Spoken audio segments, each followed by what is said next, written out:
ici en Outaouais. L'actualité locale. D'abord.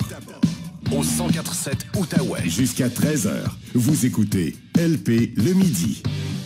Bon, on va prendre quelques minutes ce midi pour parler du fameux variant indien qui fait la manchette ces jours-ci au Québec. Tout de suite, on va aller retrouver Patrick Filion, microbiologiste et professeur au Cégep de l'Outaouais. Salut Patrick! Salut Louis-Philippe. Content de te parler parce qu'il y a beaucoup d'inquiétudes autour du variant indien, mais il ne faudrait pas faire paniquer le monde non plus. Alors, on le surnomme le double mutant et il pourrait, semble-t-il, échapper à certains anticorps de la vaccination. Explique-nous ça, Patrick.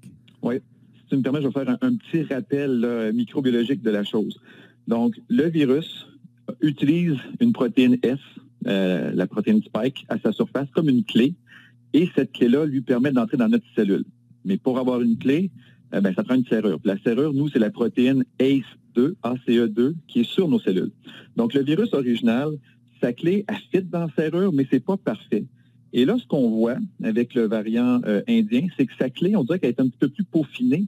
Donc, il a plus de facilité à débarrer la porte et à entrer. Genre, ça grince moins quand il entre. Donc, ce virus-là, avec cette mutation-là, aurait plus de facilité à entrer dans nos cellules.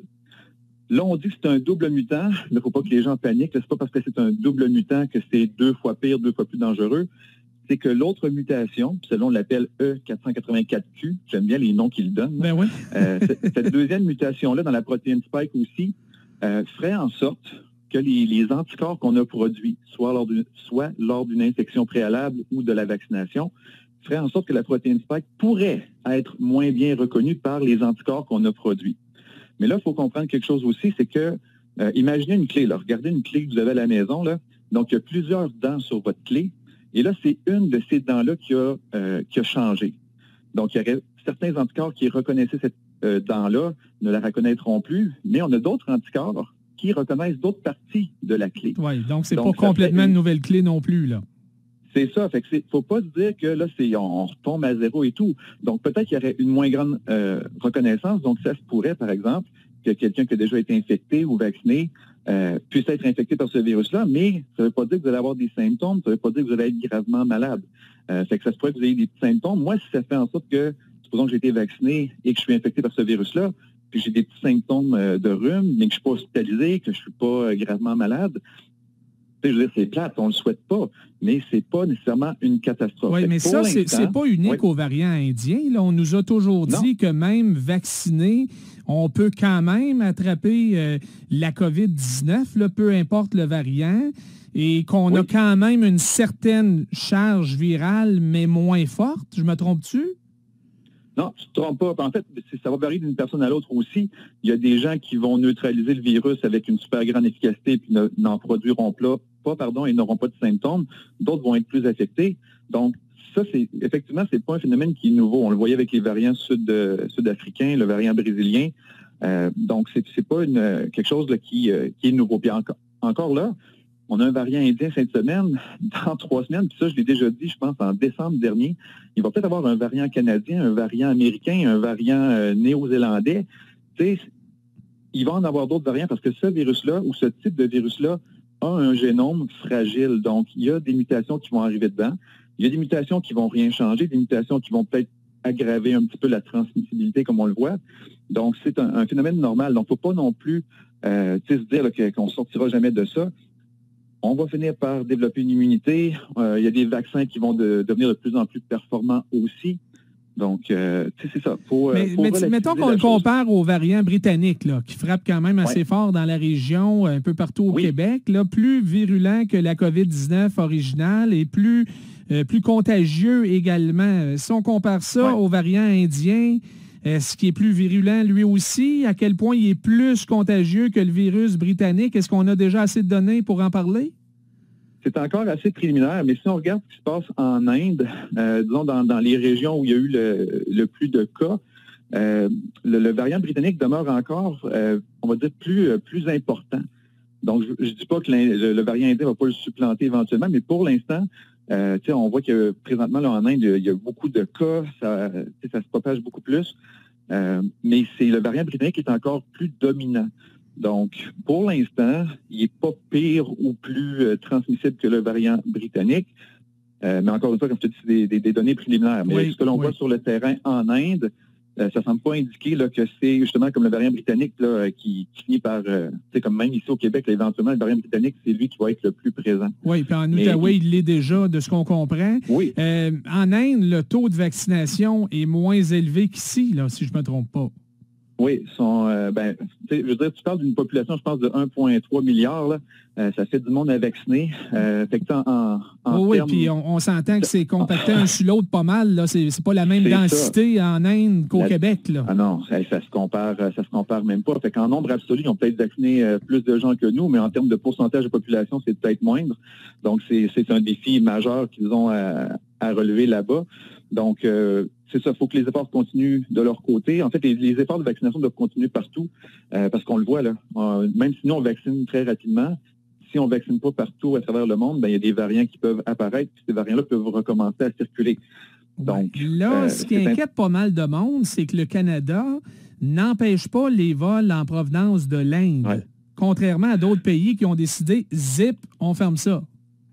Oui, mais c'est peut-être quelque chose qu'on va devoir considérer. Là, je sais qu'il y a plusieurs ministres des provinces qui font pression là, sur le premier ministre Trudeau, parce que sans que ce soit le variant indien, il y a, je pense que c'est les 27 derniers vols qui sont arrivés de New Delhi avaient à leur bord des personnes infectées par une ou l'autre des souches du coronavirus. Oui. Donc, on voit qu'il y a quand même beaucoup de transmission là-bas et veut pas, si ces gens-là prennent l'avion, arrivent ici, ils peuvent le transmettre. Donc là, on espère que les quarantaines sont faites correctement, sont bien respectées, mais ça demeure quand même une porte d'entrée facile pour le virus. Justin Trudeau dit on a la quarantaine la plus sévère au monde, mais est-ce que tout le monde la suit? On le sait que tout le monde n'est pas vérifié. Alors, visiblement, si on a déjà un cas au Québec, dans la région Mauricie, centre du Québec, puis il y en a une quarantaine de confirmés en Colombie-Britannique, on voit que notre système n'est pas parfait, évidemment. Non, c'est ça. Il n'est pas tombé du... façon de parler, je veux dire, il n'est pas tombé du ciel. Techniquement, oui, parce qu'il est arrivé en avion. Là. Ça. Mais le virus comme tel, il est arrivé d'Inde ou d'une personne qui a visité l'Inde et qui est arrivée par un autre pays par la suite. Donc, on voit que les contrôles ne sont pas assez serrés.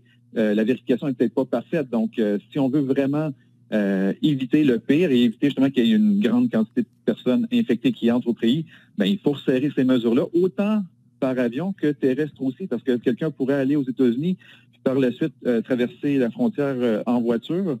Puis la quarantaine n'est pas c'est pas la même chose. Fait qu'il y a des contrôles à vérifier et à peut-être modifier si on veut éviter justement que le virus entre au pays en grande quantité. Oui, c'est pour ça que les spécialistes disent tant que le taux de vaccination ne sera pas élevé dans l'ensemble des pays du monde, il y aura toujours de nouveaux variants qui vont se promener, puis je ne sais pas si on va devoir recommencer à chaque année la vaccination, mais pour un bout de temps, probablement. C'est possible. Puis c'est ça, chaque personne qui est infectée par un virus est un réservoir potentiel à variants. Parce que si moi, je suis infecté et que c'est un hasard, là, le virus m'infecte, puis dans sa reproduction, il y a une mutation qui est créée. Moi, Patrick, on pourrait avoir le variant Fillon, je ne le souhaite pas, surtout pas avec mon nom, là. Mais chaque personne infectée devient un vecteur possible. Donc, il faut vacciner rapidement, efficacement aussi, là, parce qu'il faut que les doses nous arrivent. Mais ça va être ça un petit peu la clé de notre succès, avant justement que d'autres variants n'arrivent. Mais éventuellement aussi, là, moi, j'ai beaucoup espoir avec les vaccins universels, là, autant pour la grippe que le coronavirus. On travaille, j'aime ça m'inclure là-dedans. Donc, les scientifiques travaillent beaucoup là-dessus. Donc, c'est quelque chose de très, très, très prometteur, mais ça va peut-être arriver dans 1 an, dans 2 ans. Oui, en tout cas, je te souhaite plus un vaccin qui porte ton nom qu'un variant qui porte ton nom, Patrick. Oui, effectivement. Il ne faut pas qu'il crée de caillot, par exemple. Je ne voudrais pas être associé à ça non plus. Avant de te laisser un mot sur les femmes enceintes, il y a une demande de l'Association des gynécologues du Québec qui dit, là, on devrait en faire une priorité parce que les risques de complications sont plus élevés. On verra peut-être que ça sera annoncé dans le point de presse du ministre Dubé à 13h. Qu'est-ce que tu peux nous dire là-dessus? Oui. Normalement, souvent, dans les études cliniques, les femmes enceintes, on ne les inclura pas au départ dans les études cliniques. Donc, ce qui est particulier, c'est que souvent, quand on fait les études sur les vaccins, on n'a pas beaucoup de données pour les femmes enceintes. Et là, ce que l'on voit sur le terrain dans les hôpitaux, c'est que les femmes enceintes, on semble avoir plus de complications liées au virus. Donc, on voudrait les cibler de façon prioritaire pour les protéger.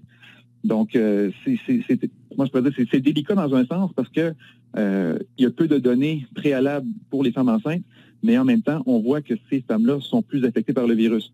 Donc là, encore une fois, ça va être, je me répète souvent, mais la balance bénéfice-risque. Oui. Est-ce que c'est mieux de vacciner ces femmes-là pour les protéger du virus, pour éviter qu'elles aient des complications? Et puis les risques possibles, encore une fois, soit de caillots ou autre chose. Oui, on dit que les risques d'hospitalisation aux soins intensifs seraient de 5 à 6 fois plus élevés chez les femmes qui attrapent la COVID que chez les femmes en général. Alors, c'est ça. Au niveau, comme tu dis, de la balance des inconvénients, probablement qu'il faudrait les vacciner assez rapidement, mais je comprends quand même le débat. Effectivement, on verra ce que le ministre va annoncer cet après-midi là-dessus. Merci beaucoup, Patrick. Ça me fait plaisir, Philippe. À bientôt. Bye-bye.